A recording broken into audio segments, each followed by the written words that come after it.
He's a vampire. Uh-oh.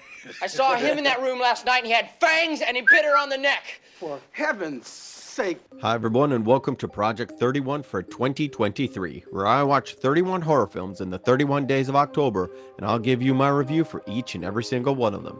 Today, October 18th, I will review the movie Fright Night.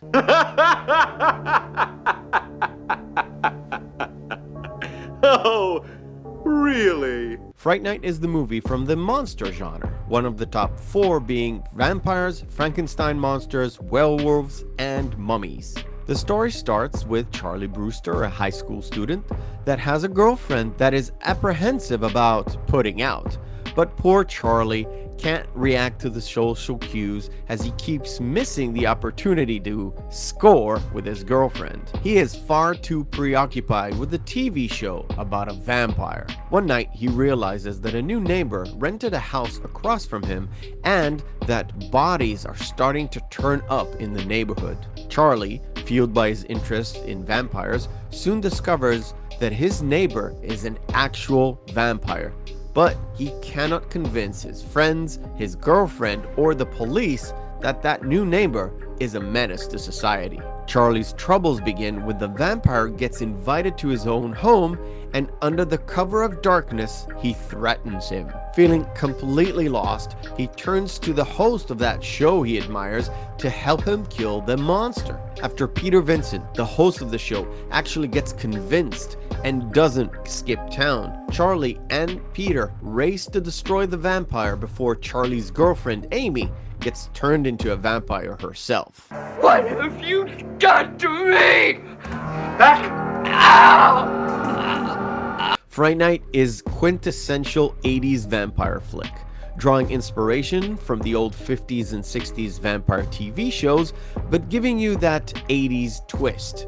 And at the time, they probably said it was a modern twist. Chris Sarandon brings his Prince Humperdinck arrogance into this role of this modern vampire and making this role his own. He does such a great job of making you completely hate him. Actually, I should say that he's bringing his vampire arrogance to Prince Humperdinck because this movie came out 1 year before The Princess Bride. What's the matter, Charlie?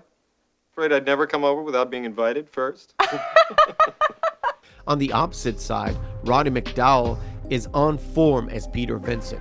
He keeps a well-maintained facade of a Hollywood actor stuck in a role that he already got fired from. It's amazing how in a vampire horror movie like this, all the characters have their own set of mini arc and mini story. Charlie Brewster gets vindicated and finds his strength to fight for humanity. Peter Vincent has a complete 180 from a lying, aging, cowardly actor into an actual vampire hunter, old Van Helsing style, complete with a bag of literal tricks to face the onslaught of the vampire and his minion. To me, what makes this movie, apart from any other movies, is the fun aspect.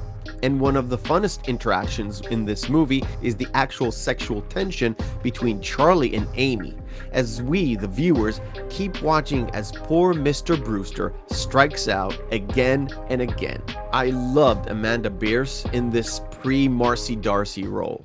First you want to make love and then you don't. Amy? Charlie? What's wrong? It's an easy recommendation for this movie. It's scary, funny, monsters, tomfoolery, and 80s horror gold that is not a slasher film. It's a great take on the suburban vampire without going into the Dracula in the burbs kind of a route, and it's a bit longer compared to the old snappy 90 minutes, this one clocking in at 105 minutes, but it's absolutely worth it. Don't be frightened, Charlie. Hurry, Peter, get it open! He's locked it from the inside! I thank you for watching. If you're watching this review and this is not the Halloween season, please be sure to check out my other reviews that I've done in the past. Or check out our Saturday show, The Real McCoy Podcast, where we dive in much deeper into these amazing movies.